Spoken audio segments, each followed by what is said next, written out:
झूठ पे झूठ बोलते जा रहे हो और हमारे हिंदू भाइयों को डराते जा रहे हो। अरे इलीगल अतिक्रमण कर दिया, मुसलमानों ने जगह खा गया, कुएं थे उसको बंद कर दिया। तो ऐसे तो वहां पे 50 कुएं जहां पे भाजपा वालों ने उसको कब्जा करके घर बना दिए, व्यवसाय कर दिया है, खोदेंगे क्या सब वहां पर? अरे यही सब चीज ना हो, ये हिंदू मुसलमान फसाद ना हो, गंगा जमनी तहजीब बनी रहे, सेक्युलरिज्म बना रहे। इसीलिए तो प्लेसेस ऑफ वर्शिप एक्ट 1991 आया था। उसका मोटिव, इंटेंशन, मंशा यही थी कि 15 अगस्त 1947 के पहले जो भी चीज है, प्लेसेस ऑफ वर्शिप, मंदिर, मस्जिद, दरगाह, मंदिर, उसका प्लेस, नेचर, कैरेक्टर आप चेंज नहीं कर सकते। अभी तो खुदाई करते करते आप पूरे देश को क्या कहा लेके चले आओगे। कल मुझे लगेगा कि अमीश देवगन के स्टूडियो के नीचे कुछ है। नहीं, मेरे स्टूडियो के नीचे गणपति बप्पा की तस्वीर नहीं निकल के आ रही है। मेरे स्टूडियो के नीचे बजरंग बली की तस्वीर नहीं निकल के आ रही है। कुछ ना कुछ ऐसा मिलेगा। ओके, विष्णु शंकर जैन, कुछ ऐसा मिलेगा। विष्णु शंकर जैन, कहीं भी खुदाई करोगे कुछ भी ऐसा मिलेगा। और देश में तो स्कीम चल रही है एक। विष्णु शंकर जैन, ट्रेंड। अमीश जी देखिए, जितनी बात यहाँ पे हो रही है वो लीगल बात हो रही है। आज हम यहाँ पे क्या बात कर रहे हैं?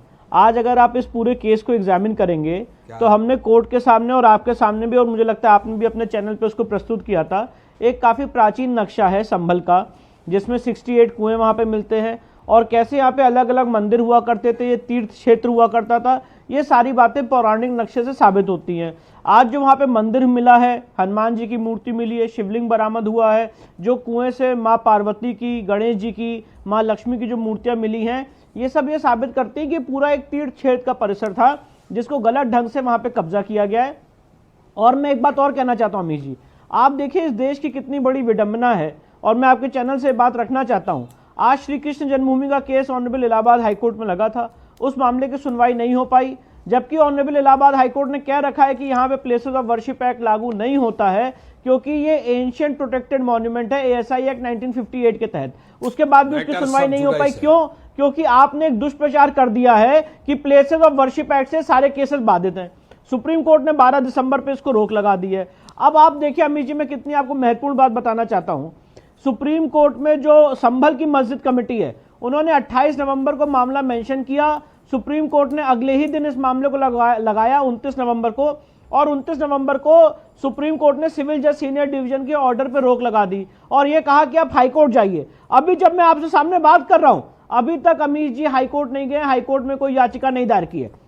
मैं पूछना चाहता हूं कि अगर यह सर्वे का ऑर्डर गलत था तो इसको हाईकोर्ट में चुनौती क्यों नहीं दे रहे हैं? 16 दिन कैसे लगते हैं हाईकोर्ट जाने में? सुप्रीम कोर्ट तो 28 नवंबर को आ गया, 29 तारीख को सुनवाई हो गई अगले ही दिन, पर हाईकोर्ट तो जाने में 16-17 दिन कैसे लग गए? वारिस सारी बातें ये साबित कर रहा है, ये सारी बातें ये साबित कर रहा है। देखिए मेरे मित्र, सुनिए, विष्णु जैन साहब वकील है, मेरे लर्नेड कलीग है, उनको इस तरह की बात करना ठीक है उचित नहीं ठहराता। मैटर सब जुडाइज है। सुप्रीम कोर्ट में प्लेसेस ऑफ वर्शिप एक्ट 1991 के ऊपर सुनवाई चालू है।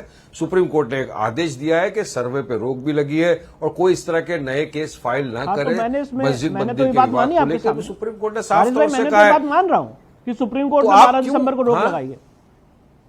मैं तो मैंने क्या किया?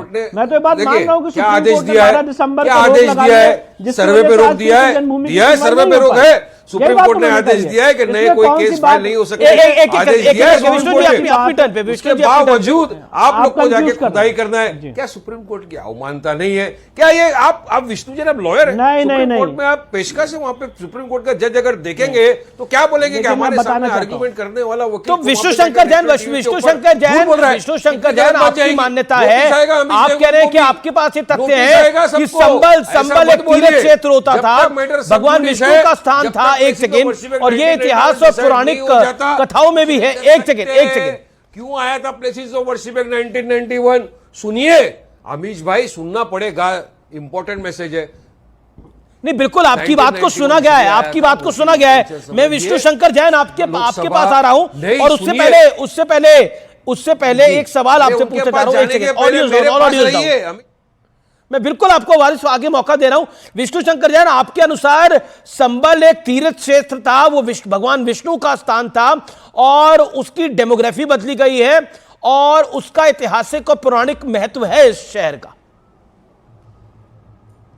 जी बिल्कुल। देखिए अमीश जी, मैं आपको ये नक्शा भी दिखाना चाहता हूं, और ये नक्शा क्लियर रूप से बताएगा, काफी पौराणिक और प्राचीन नक्शा है कि कैसे वहां पे प्राचीन कूप हुआ करता क्या था, है इस नक्शे में? कैसे वहां पे चारों तरफ मंदिरों के मंदिर परिसर से, ये मैं आपको बता रहा हूं, यहाँ पे 68 कूप का पूरा जिक्र दिया हुआ है कि कैसे वहां पे 68 कुएं हुआ करते थे, कैसे वहां पे मंदिर हुआ करता था, कहा हरि मंदिर था, ये भी पर ये भी इतिहास है कि जब वहां दंगे हुए तब तक वहां पर हिंदुओं की आबादी कम होती गई है, ये भी इतिहास है, ये भी जानकार मानते हैं। जी बिल्कुल देखिए अमीर जी, मैं आपको एक बात बोलना चाहता हूं, मैं आपसे रिक्वेस्ट करूंगा इसको जरा अपने चैनल पे हाईलाइट करें। आर्कियोलॉजिकल सर्वे ने इसी संभल के मुकदमे में जब हमने केस फाइल किया तो एएसआई ने इसमें एफिडेविट दिया है और एएसआई ने अपने एफिडेविट में बात मानी है कि इस तथाकथित मस्जिद में ये एएसआई संरक्षित स्मारक है। एएसआई वहां पे नहीं जा पा रहा है, जब एएसआई वहां पे सर्वे करने गया तो उनको दिक्कत का सामना करना पड़ा। और चौथी बात एएसआई ने ये भी कही है कि वहां पे चेंजेस हो रहे हैं। तो मैं वारिस भाई से पूछना चाहता हूं, ये भी लॉयर हैं, ये बताएं जो एएसआई एक्ट 1958 है ये क्या उसको नहीं मानते हैं? एक सेंट्रली एक्ट को आप वायलेट कर देंगे, एएसआई प्रोटेक्टेड मॉन्यूमेंट पे कब्जा कर लेंगे, एएसआई को पलायन करना पड़ जाएगा।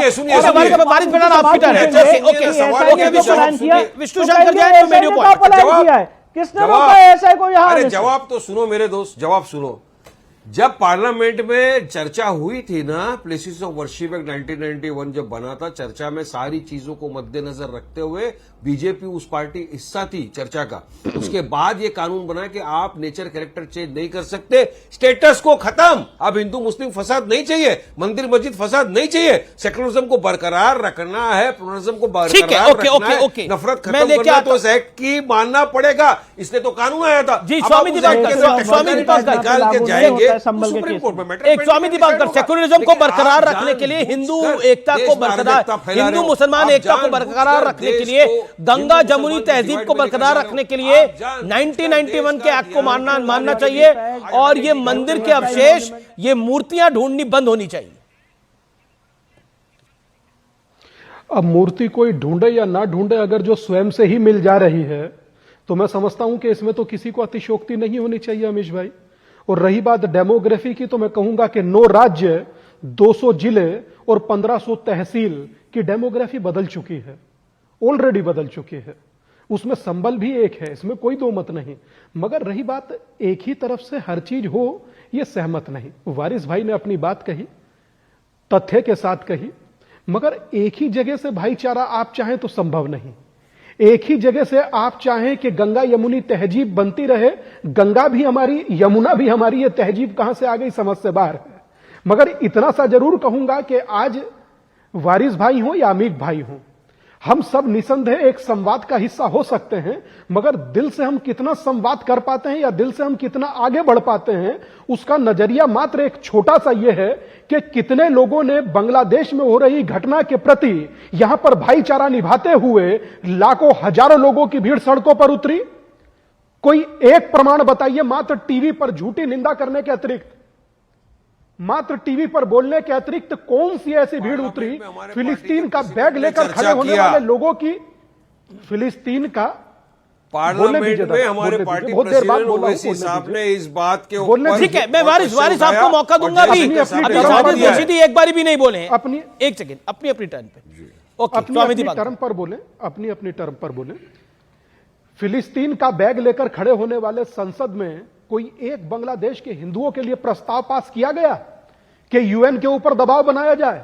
कोई एक भीड़ इकट्ठी हुई कथित भाईचारे या गंगा यमुनी तहजीब के नाम पर?